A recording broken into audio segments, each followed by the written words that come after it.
It was the kind of afternoon that made the city forget itself. Sunlight sliding through the branches of perfectly trimmed sycamores, dappling the marble terrace of Parkside Café in golden shadow. The elite gathered here, far from the grime and noise of the streets, nestled in a world of linen napkins and low laughter. Waiters in pressed uniforms glided between tables, trays balanced with steaming coffee, fresh pastries, and plates of food that looked too beautiful to eat. The air was perfumed with warm bread, the faintest touch of jasmine from the flower beds, and the subtle confidence that came with old money. At the heart of the terrace, in a spot reserved for those whose names mattered, sat Victor Lawton. At 72, he was less a man than an institution, a real estate tycoon whose empire rose up over the skyline, casting its shadow for miles. Even in this rarefied world, people watched him. His suit was a deep, expensive blue. His gold-rimmed glasses caught the sunlight. His watch glinted, a subtle reminder of all he had conquered. Across from him sat his wife, Cassandra. Young, perhaps 30 at most, her beauty was the sort that drew eyes and silenced conversations. Silky black hair, red lips painted with an impossible precision, fingers heavy with rings that sparkled as she scrolled through her phone. She smiled often, but rarely at Victor, her gaze fixed on the world inside her device. Only when she shifted, when she flashed that diamond bracelet or brushed an invisible crumb from the table, did she seem present at all. Beyond the iron fence that bordered the terrace, a boy lingered in the shadows. Jayden. Skinny, probably no more than 12 or 13, though life on the street had chiseled his features sharp, made his eyes older than his years. His hoodie, gray and tattered, swallowed his small frame. His jeans sagged from too many days without a belt. Jayden was used to being ignored, used to the way the world's gaze slid past him, the way people looked through him as though he were made of smoke. But hunger was a force greater than shame, and today it drove him close enough to smell the soup cooling on Victor's table. He knew this place, in a way. He knew the routines, the faces, the leftovers sometimes tossed his way when business folk felt generous. But he'd never dared come this close, never stepped over the invisible line between them. Today that line would blur. Inside the cafe, Victor checked his watch again, sighing impatiently. "Are you even listening, Cassandra?" he asked, his tone quiet but edged. Cassandra looked up, pasted on a smile. "Of course, darling. I was just replying to an urgent message." She reached across the table, her hand hovering over his. The diamond bracelet caught the light, but her touch, when it came, was cold, a gesture performed for the onlookers more than for him. Victor looked away, rubbing at his temple. The strain of the last few months showed in the deeper lines around his mouth.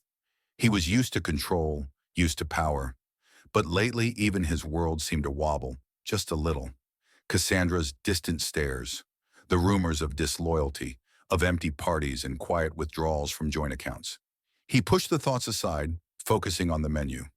The waiter returned, placing a bowl of creamy white bisque in front of Victor, the aroma making even Jayden's mouth water from behind the fence. Cassandra's own lunch, a dainty salad, arrived a moment later untouched as she scrolled through her phone. Victor thanked the waiter, lifting his spoon. The world around him narrowed to the familiar ritual. A sip, a taste, the reward of a life well earned. But Jayden, watching, saw what no one else did. Cassandra, while Victor's attention drifted to his phone, reached into her bag and drew out a tiny glass vial. Her hands were steady, practiced. The cap twisted off with a barely audible click. She tipped the vial, its contents, clear, almost invisible, slipped into Victor's soup with a gentle swirl of her wrist. She stirred the bowl, her expression unchanging, then slipped the vial back into her purse as if nothing had happened. Jayden's heart hammered. He blinked, unsure if he'd imagined it. But no, the gesture had been too deliberate, the timing too perfect. He felt his skin prickle, dread crawling up his spine. Why would she do that? Was it medicine? A prank? Something much worse? Victor, oblivious, was about to take his first bite. The world slowed. Jayden felt himself freeze, torn between fear and instinct. Should he run? Should he yell? What would anyone care about a dirty kid's word against a woman like Cassandra's? But then he thought of his mother, gone too soon. No one had listened when she said she felt sick. No one had believed a child's warning. He couldn't let history repeat. He pushed himself from the fence, feet heavy as stones, weaving through the tables as startled diners recoiled from his sudden appearance. He didn't care. He couldn't care. The only thing that mattered was stopping Victor before it was too late. He reached their table just as Victor raised his spoon, lips parted to taste. "Don't eat that!" Jayden shouted, his voice cracking with urgency. Everything stopped. The laughter, the clinking of glasses, the soft jazz floating from the speakers. Silence fell like a curtain. All eyes turned to the boy, dirty, panting, eyes wild with terror. Victor froze, spoon midair. "What the—" Jayden's voice shook, but he forced the words out. "Don't eat it. She put something in your soup. I saw her. Please, don't." Cassandra stood abruptly, face flushed with outrage. "What is the meaning of this?" she hissed, voice sharp as broken glass. "Where are the staff? Why is this filthy child allowed here?" But Jayden didn't back down. "She took something from her purse, poured it in. If you don't believe me, smell it, or let someone check. Please, don't eat it." The surrounding tables buzzed with whispers. Some guests looked skeptical, others uncomfortable. A few lifted their phones, already filming the scene for social media. The tension was electric, crackling in the air. Victor, hand trembling, lowered his spoon. He looked from Jayden to Cassandra, searching her face for denial, for laughter, for any sign this was a joke. But Cassandra's composure was slipping, the lines at the corners of her eyes deepening, the set of her mouth too rigid. "Is this true?" Victor asked, voice barely above a whisper. Cassandra scoffed. "This is insane. He's a street rat, probably high. Why are you even entertaining this?" A waiter rushed over, his face pale. "Sir, should I call security?" "No," Victor said, holding up a hand. His eyes were locked on Jayden's. "What did you see exactly?" Jayden repeated every detail. The vial, the way Cassandra moved, the way she stirred the soup. "If you have a doctor or something, get them to check it," he insisted, desperation thick in his voice. "But please, don't eat it." The moment stretched, brittle as glass. Victor's reputation, his marriage, his safety, everything suddenly hung in the balance. Then Victor made a decision. He signaled to the waiter, "Call the police and have someone secure this bowl. No one touches it." Cassandra's face went cold as stone. "You can't be serious. Victor, this is humiliating." Victor didn't look at her.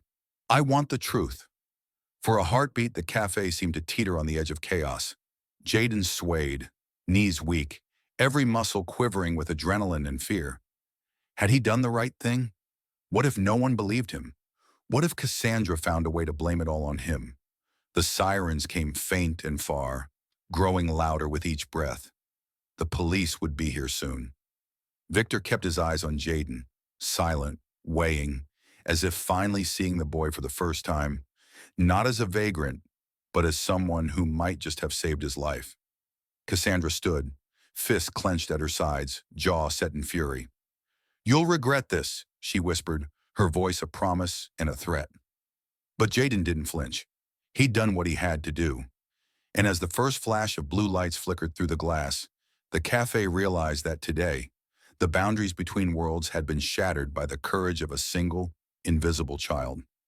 Sirens keened in the distance, growing louder as tension gripped the Parkside Café. The sun shone as bright as ever, but the temperature around Victor Lawton's table seemed to drop with every second that passed. The world had shifted, as if the air itself was thick with secrets. Diners hunched over their plates, not daring to eat, their attention locked on the drama unfolding before them. A billionaire, his glamorous wife, and a ragged boy who had just shattered the calm with a single desperate warning. The cafe manager, face pale and lips tight, rushed to Victor's side. "Is everything under control, sir? The police are arriving now. Should we move you inside?" Victor's voice was steady, but something brittle lurked beneath. "Number, we stay right here." He looked at Jayden. Really looked. The boy's face was pale with anxiety, but his eyes burned with a stubborn, frightened honesty that Victor couldn't ignore. Cassandra, meanwhile, was doing her best to salvage control. She smiled thinly at the crowd, brushing imaginary lint from her skirt. but her fingers trembled. Everyone, I'm so sorry for the disruption. This boy is clearly not well. Victor, maybe you should let the staff handle this. This is beneath you. But Victor didn't even glance her way. For the first time in years, he felt uncertain, caught between logic and a gnawing instinct that Jayden was telling the truth. He replayed the moment in his mind, recalling the flick of Cassandra's wrist, the way she stirred his soup. Could it have all been so innocent? Or had he missed the truth hiding in plain sight, blinded by trust, by routine, by love? The cafe doors burst open. 2 police officers strode in, their uniforms neat, movements practiced but alert. The younger officer's eyes swept the crowd and landed on Jayden with the practiced caution of someone used to trouble. "Who made the call?" asked the older officer, voice calm but firm. Victor stood. "I did. This boy claims someone tried to tamper with my food. I'd like this investigated, immediately." The officers exchanged a look, the kind that said, "We've heard everything, but this is new." "All right, sir. Can you tell us exactly what happened?" Before Victor could answer, Cassandra cut in, voice icy and tight. "It's absurd. He's a street kid. You can see the state he's in. He broke into this cafe and—" The officer held up a hand, silencing her. "Ma'am, please. We'll hear from everyone." Victor gestured to Jayden. "Go ahead, tell them what you saw." Jayden's voice was thin but unwavering. "She poured something into his soup, from a tiny glass bottle. I saw her open it, pour it in, and then stir. She tried to do it when he was looking at his phone." The younger officer's brows knitted. "Ma'am, do you have anything like that in your purse? Mind if we check?" Cassandra's hand flew to her bag. "This is ridiculous. Victor, tell them—" Victor's voice was low, sharp. "Let them check." For a long moment, Cassandra hesitated. The silence felt suffocating. Finally, she snapped open her bag with a furious sigh and dumped its contents onto the table. Phone, wallet, compact, lipstick, tissues, a silk scarf, and a tiny glass vial, capped, nearly empty. Gasps rippled through the cafe. A waiter recoiled, nearly dropping his tray. The officers exchanged another look, more serious this time. The younger one picked up the vial, studying it. "Ma'am, what's in here?" Cassandra's tone turned brittle. "It's nothing. Some herbal drops for stress. Victor knows I use them." Victor shook his head slowly, the disbelief growing. "I've never seen that before, Cassandra." The older officer spoke into his radio, calling for a forensics team. The tension around the table ratcheted even higher, the drama now a living, breathing thing that wrapped itself around every heart in the room. As they waited, Cassandra's mask began to crack. Her hands shook as she tried to light a cigarette, eyes darting to the crowd of onlookers. Whispers swirled through the cafe like leaves in wind. "Do you think she really did it? He's just a kid. But why would he lie? That's Victor Lawton. She'd have everything to lose." Jayden sat on the edge of his seat, fear and hope warring in his chest. Would they believe him, or would he become just another troublemaker to be brushed aside, forgotten as soon as the police left? The forensic technician arrived, a small woman with steady hands and an unhurried calm. She examined the soup, the vial, took swabs, bagged evidence. In minutes, she'd tested the bowl's contents and the residue in the vial. She looked up at the officers, voice low but clear. "Preliminary results show a foreign substance in the soup, matching the liquid in the vial. It's not herbal. It's a strong sedative, not something over the counter, potentially dangerous, especially at high concentrations." The world seemed to tilt. For a second, no one spoke. Cassandra's lips pressed into a bloodless line. Victor's face was stone. "Why, Cassandra?" he whispered. "Why?" Cassandra's composure shattered in an instant. Her laugh was high and broken. "You want to know why?" she spat, her voice laced with years of resentment. "Because I'm tired. Tired of being your accessory, your trophy. You never see me. You see what I wear, how I smile, but never me. You built this kingdom and expected me to be grateful. But you locked me in a golden cage. I'm sick of it. I want it out. And I knew if you got sick or worse, everything would change. I could be free." A collective gasp swept the room. Someone dropped a glass. It shattered on the stone. Phones filmed her every word. The truth, so long hidden behind gloss and glamour, was ugly and raw, and all the more real for it. The older officer approached, voice gentle but unyielding. "Ma'am, I'm placing you under arrest for attempted poisoning and endangerment. Please stand." Cassandra shrank away, looking suddenly small, all her grandeur gone. She shrieked at Victor. "You did this!" "I hope you rot in your empty castles," as the officers cuffed her hands and led her away. The crowd parted, silent but for a few stunned murmurs. Victor watched her go, the weight of betrayal settling like a stone in his chest. Jayden stayed frozen, uncertain, waiting for the axe to fall. The manager approached, voice respectful but hesitant. "Sir, should I call a car for the boy? He shouldn't be here." Victor, still in shock, found himself shaking his head. "Number he should stay." He looked at Jayden, really looked, and for the first time Victor saw not a street urchin, not a disruption, but a human being, one who had just risked everything for a stranger. "Son," he said quietly, "what's your name?" Jayden swallowed. "Jayden, sir." "Jayden," Victor repeated, as if tasting the name. "Where are your parents?" Jayden's eyes dropped. "My mom died last year. Dad left a long time ago. I sleep where I can. Sometimes I come here for the leftovers. I never meant to cause trouble." Victor was silent for a long moment. The world spun on, the city outside buzzing with cars and deals and dreams. But here, at the center of it all, time paused. Victor's heart pounded with a new clarity, a realization that gnawed at everything he'd built. "You didn't cause trouble," he said finally, voice thick. "You might have saved my life." Jayden's face twisted, torn between relief and disbelief. "No one ever believes me," he whispered. "I do now," Victor replied, his voice the calm in the storm. He turned to the cafe manager. "Bring us something to eat, 2 plates, and something for him to drink." The manager hesitated, then nodded, hurrying away. A hush settled as the crowd began to disperse, the story already spreading beyond these walls.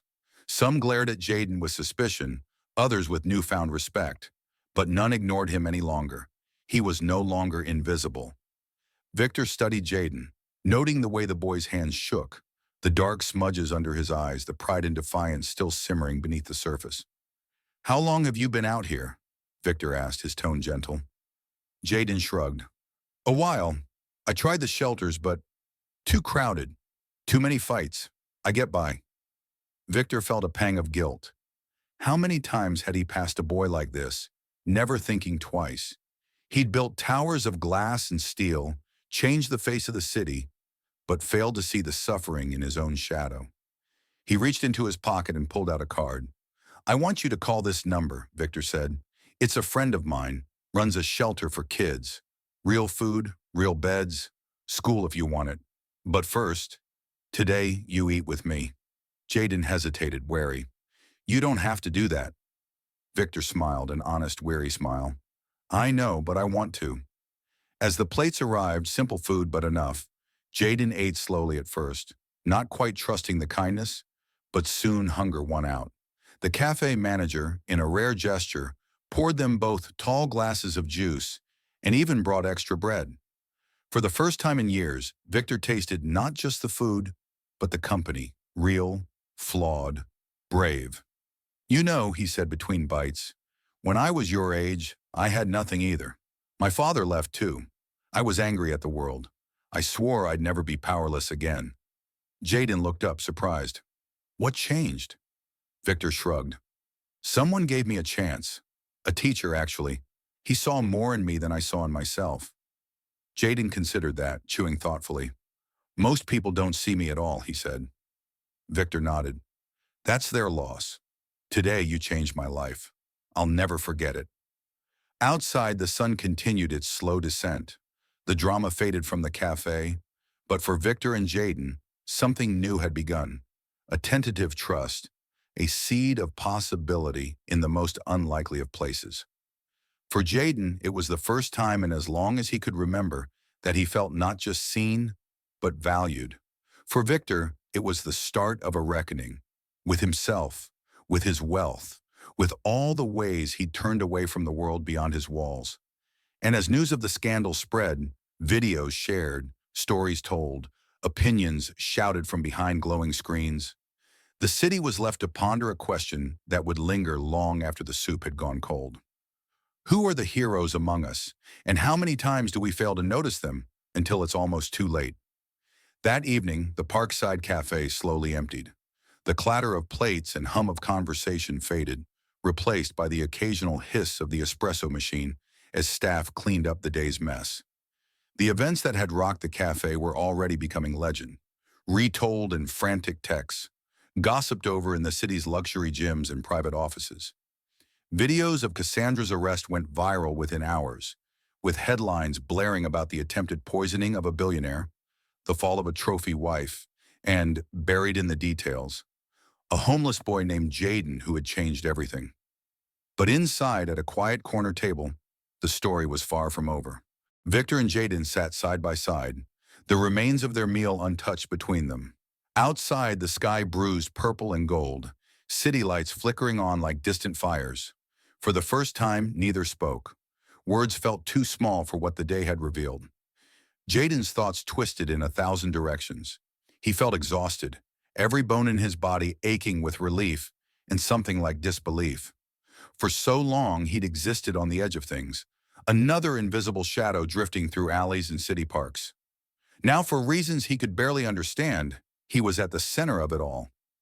His heart still beat wildly, torn between fear of what came next and a cautious hope he dared not trust.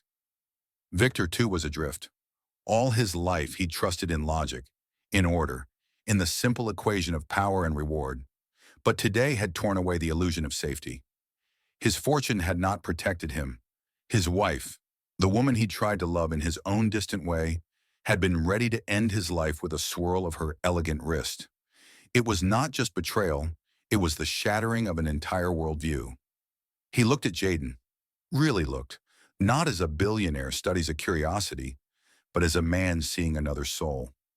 In the quiet, something gentle grew between them, not charity, not obligation, something older, deeper.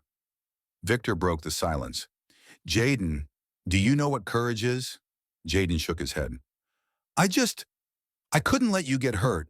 I thought if I walked away, I'd never forgive myself. My mom used to say, do what's right, even when nobody's watching. Victor smiled, the first true smile in hours. That's more courage than most people ever show. I've been in boardrooms with the world's most powerful men, and I'm not sure any of them would have risked what you did today. Jayden stared at the table, unsure how to answer. He'd never thought of himself as brave. Hungry, sure. Cautious, always. But brave? Victor leaned forward. You changed my life, Jayden. Not just by saving it, by reminding me what really matters. I want to help you, if you'll let me. Jayden's first instinct was to refuse. Life had taught him that every gift came with strings. But something in Victor's eyes told him this was different. Still, old habits die hard. You don't owe me anything, Mr. Lawton. I know, Victor said gently, but maybe I owe the world something for all the times I didn't see boys like you. Maybe we both deserve a second chance. They sat in silence, watching the world outside shift from gold to gray. Within days, the story exploded across the city. News anchors argued over Cassandra's motives, but as more details emerged, the forensic results, her confession, the conversation turned to Jayden.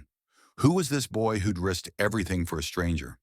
Social media turned him into a reluctant hero, and for once the word homeless was spoken not with pity or scorn, but with awe. Yet the real story played out quietly, away from the cameras and hashtags. Victor, true to his word, called his old friend at Haven House, a shelter with a reputation for treating children like family, not statistics. When he drove Jayden there in his black town car, the boy barely spoke, his nerves raw. But Victor sat beside him, telling stories of his own rough beginnings, the times he'd nearly given up, the teacher who had first believed in him. Don't let the world tell you who you are, Jayden, he said quietly. Show them. At Haven House, Jayden was given his own bed, A real bed, not a cot in a crowded room. He showered until the water ran cold, marveling at clean clothes, at meals that came without begging or fear. The other kids watched him at first with suspicion, then curiosity. Then, when they learned his story, with a kind of quiet respect. Jayden struggled to sleep the first night. The silence was too unfamiliar, the kindness too sharp. But in the morning, when the sun sliced through the window and birds sang beyond the walls, something changed. For the first time in years, he let himself hope. Victor visited often, not as a benefactor, but as a mentor. He brought books, chessboards, even a battered old bicycle that he claimed had carried him through half his childhood. The two would talk for hours, sometimes about the world's unfairness, sometimes about the dumbest things, favorite candy, the best hiding spots in the city, how to tell a lie from the truth. But most of all, Victor listened. He listened to Jayden's stories, his anger, his dreams, and slowly something inside Victor thawed. A hardness he hadn't known was there. It wasn't just Jayden who was being saved. The city for a time could not get enough of the story. Interview requests poured in. TV hosts begged for Jayden's face, his voice, a soundbite to feed the hungry cycle. Victor refused most of them, protecting the boy's privacy. "He's not a circus act," Victor told reporters. "He's a reminder that we're all responsible for what happens in our city." Some people were moved. Donations to Haven House doubled. Others grumbled, "Why help one boy when there are thousands?" But their cynicism was drowned out by the echo of Jayden's courage. But not everyone was happy. In the weeks that followed, Victor faced his own reckoning. Board members whispered, lawyers circled, and for the first time in his career, he wondered if he'd built something that truly mattered. He began to change. He ordered new policies for his properties. No more evicting families into the cold, free meals at company-run restaurants for anyone who asked. A fund for scholarships to shelter kids. Some investors threatened to walk. Victor let them go. One night, as autumn chilled the city, Victor took Jayden out for hot chocolate. They walked the edge of the park, steam rising from their cups. "You know," Victor said, "when I was your age, I wanted to run away from everything. Now all I want is to do better with what I have left." Jayden sipped, considering. "What happened to Cassandra?" he asked, the question that had hung between them for weeks. Victor hesitated, then answered honestly. "She'll go to trial. What she did was wrong. No question. But maybe she was trapped too. Trapped by the life she thought she wanted. Doesn't make it right, but it makes it sad." Jayden nodded. He understood all too well how the world could twist a person, make them do desperate things. "I don't hate her," he said quietly. "I just hope she gets help." They watched the city lights flicker, the world turning quietly beneath their feet. Months passed and Jayden began to change. With food and shelter, he grew taller, stronger. His eyes, once wary, now sparkled with curiosity. He joined a basketball league at school, discovered he was good at math, and even made friends. Real friends, not just allies against hunger. Sometimes, late at night, he'd sneak onto the roof of Haven House and look out at the city, wondering where his mother would have wanted him to go next. Victor, too, found himself changed. The isolation he'd always worn like armor began to slip. He started mentoring more kids, donating more of his fortune, finding joy in small victories, a scholarship here, a family reunited there. For the first time, he felt the sharp joy of making a real difference, not just making a deal. The cafe itself, once a symbol of exclusion, changed too. The owner, inspired by Jayden's story, started a new tradition.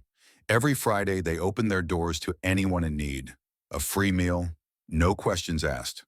The city's elite still came for their brunches, but now the tables filled with laughter from all walks of life. And on the wall behind the counter, they hung a painting. A boy in a gray hoodie, standing tall, eyes full of hope. Sometimes Victor would bring Jayden back, and the staff would greet them like family.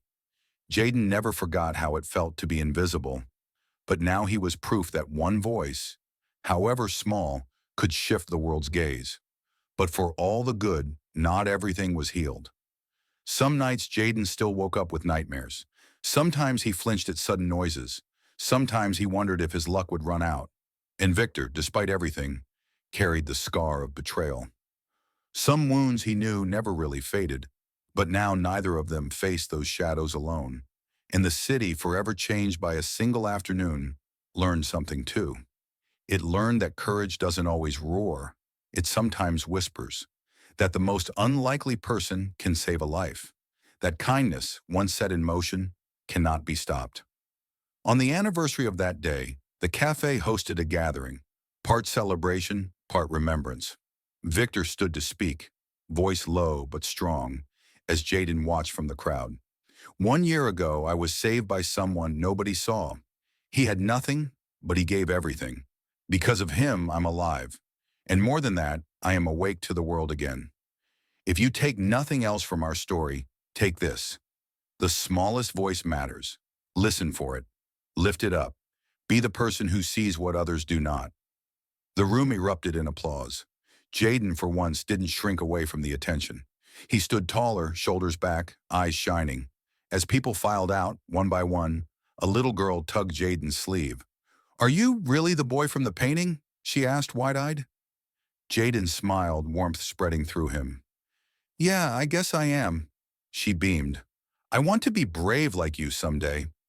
He knelt, meeting her gaze. "You already are. Don't ever let anyone tell you you're not." The world is full of noise. Money, power, status, the constant rush of everything. But sometimes the bravest thing is to speak up, even when your voice shakes. Sometimes the greatest wealth is the courage to care. And sometimes the happiest ending is simply knowing you're not alone.